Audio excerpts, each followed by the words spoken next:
Eu vou bater um papo com a doutora Michela Ragazzi, ela é delegada de polícia lá de São Manuel.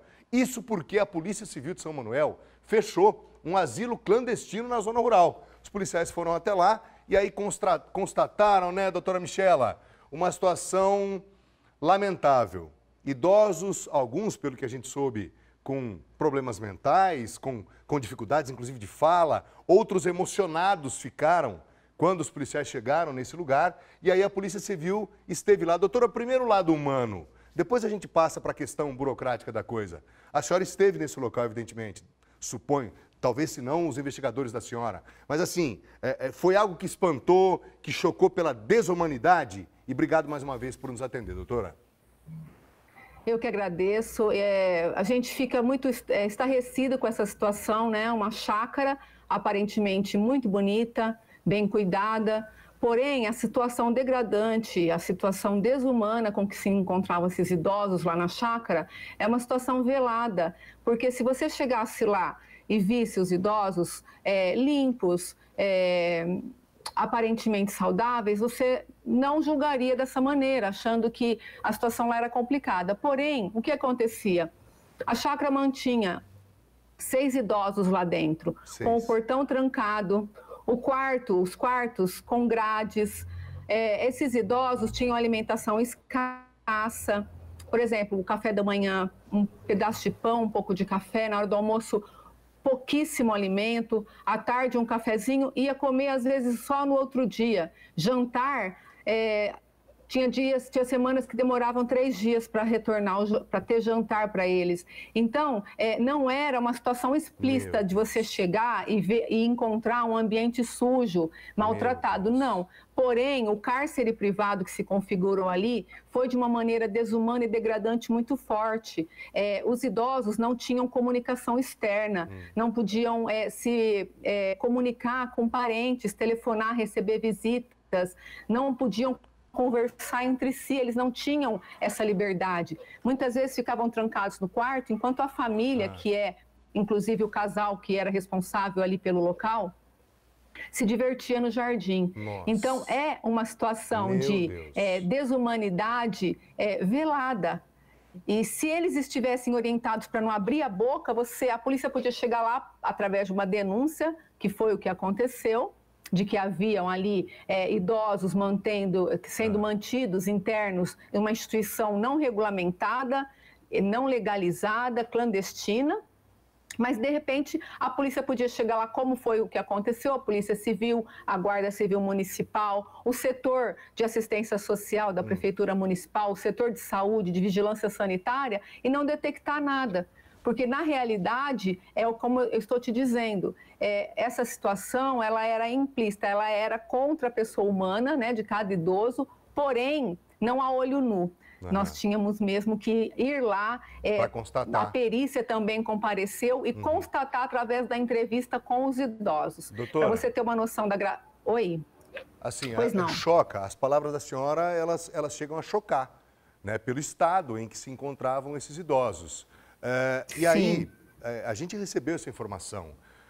Alguns idosos e alguns policiais também, porque o lado humano não tem como, né? Não somos máquinas, vamos nos emocionar com um estado de coisas desse nível, né? A ponto de chegar nessas condições.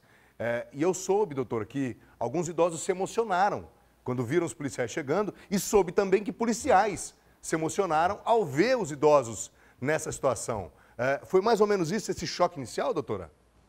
Sim, eu gostaria até de dizer da nossa alegria agora, né, de saber que foi uma união de esforços muito grande. Não somente da Polícia Civil e da Guarda Civil Municipal, mas todos os setores da Prefeitura Municipal ligados à pessoa humana, à dignidade da pessoa humana, participaram. Então, quando toda a equipe nessa ação integrada chegou no local, e o velhinho, de uma maneira muito quietinha para não ser visto, né, falando, disse assim: como eu rezei para vocês chegarem aqui, vocês descobrirem o nosso local onde a gente estava, né? Aquilo foi algo que contagiou a todos. né? Uma situação que realmente, depois de documentada, depois de a prisão ter sido elaborada, o auto de prisão em flagrante ter sido formalizado, nós encaminhamos imediatamente para conhecimento da justiça local. E eu já soube que a prisão preventiva do casal foi decretada e que todo o aparato judiciário do Ministério Público ficaram chocados com essa notícia.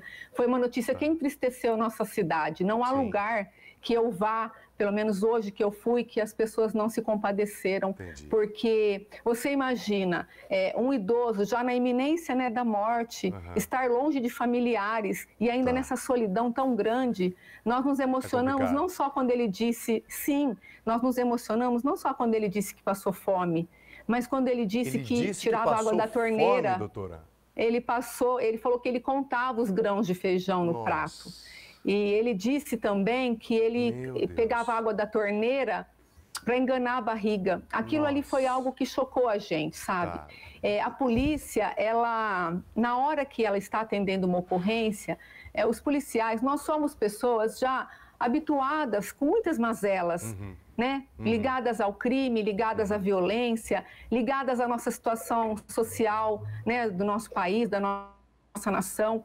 Porém, como você disse, nós não somos máquinas, né? Nós nos sentimos felizes porque nós somos responsáveis, nós somos comprometidos não somente com a Polícia Civil, mas com a população como um todo. Doutor, e quando nós sentimos que a nossa atuação foi importante, isso nos dá muita satisfação. Quero deixar a questão do casal para um último momento. Já já a senhora vai pontuar os crimes que a senhora viu, tudo que a perícia identificou. Já já nós entramos no âmbito da Polícia Judiciária, que é o papel que a senhora representa tão bem, a Polícia Civil do Estado de São Paulo. Mas fica uma questão agora, doutora. Vou colocar duas numa única situação para a senhora responder. Primeiro, tem a questão da transferência. Esses idosos, eles tiveram que sair dali e, obviamente, vão ter que ser encaminhados para um outro lugar. E uma outra pergunta que eu já emendo, doutora. E as famílias? As famílias desses idosos tinham conhecimento disso? Não tinham? A senhora já entrou em contato com algumas ou com todas? Como é que está isso? É o seguinte, então, no primeiro momento, qual era a nossa maior preocupação? O atendimento médico desses idosos, porque na entrevista com as vítimas, nós soubemos que não havia assistência médica no local. Então, a nossa primeira providência, antes mesmo da Polícia Civil iniciar o boletim de ocorrência, foi o encaminhamento desses idosos para o atendimento médico. Tudo através dos setores responsáveis pela Prefeitura Municipal. O CREAS, o setor de saúde, o setor da promoção social, todos envolvidos nesta mesma solução para eles. Então, o primeiro momento foi ao atendimento médico. Depois, nós ouvimos uma das vítimas, porque em virtude da pandemia, nós estamos restringindo o acesso à delegacia, não estamos restringindo os atendimentos, mas nós procuramos proteger as pessoas que ali estão. Então, o que nós fizemos? Nós já conseguimos tudo através dos setores municipais, o encaminhamento desses idosos para uma instituição séria e legalizada na nossa cidade, que é a Pousada da Colina. Pousada da Colina acolheu esses idosos, um lugar maravilhoso, um lugar de acolhimento humano.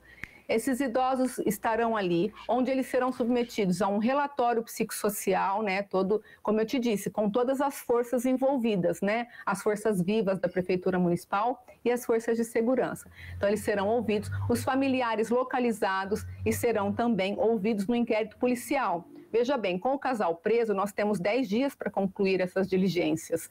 Então, nós estamos ali correndo com essas informações, porque a justiça precisa saber até que ponto esses familiares são os responsáveis por essa internação, até que ponto, até que conhecimento eles tinham desse local, se tinham conhecimento ou não, porque eles podem ser coautores dos delitos que nós apuramos ali. Pois é, agora, eles podem ser responsabilizados também. Sim. Caso a coautoria seja comprovada. Sim, é o que nós vamos buscar agora neste momento da investigação. Nós ouviremos as vítimas em loco, nós não iremos conduzir as vítimas. Tem vítima que não se locomove porque não tem uma perna, que se arrastava por essa chácara. Tem vítima que já teve AVC e não consegue se manifestar com clareza. Então, tudo isso nós iremos preservar em virtude da dignidade da pessoa humana, não só pela idade, mas como um ser vivo, né? Um ser integral. Doutora, para a gente encerrar, então, as palavras da senhora elas são chocantes. A senhora está relatando para nós com uma riqueza de detalhes impressionante. Choca, né? Para a gente fechar, queria que a senhora fosse, até fosse um pouco mais breve, por gentileza, para nos dizer o que vai acontecer. Eu sei que a senhora não vai usar essa terminologia, mas o que vai acontecer, e aí eu me responsabilizo, o que vai acontecer com esse casal de bandidos? Do ponto de vista da Polícia Judiciária, que é tipificar, né, doutor, os crimes cometidos por esse casal de bandidos, o que vai acontecer com eles, já que a senhora já antecipou, a prisão preventiva deles deve ser solicitada, doutora? A prisão preventiva já foi decretada. Os crimes que nós detectamos num primeiro momento, cárcere privado qualificado pela idade das vítimas, são maiores de 60 anos, né? E também os maus tratos contra idosos do Estatuto do Idoso. Então, nós temos ali um crime qualificado e específico, porque são maus tratos relacionados à pessoa idosa. Continuado, o que vai acontecer doutora? Agora... É continuado. Responde uma vez só, né? É continuado. Sim, o crime... Na verdade, continuado e permanente, né? Um crime de consumação permanente. Enquanto mantém o idoso ali, o crime está ocorrendo. Tanto é que foram presos em flagrante. Agora a Justiça vai receber o inquérito policial concluído.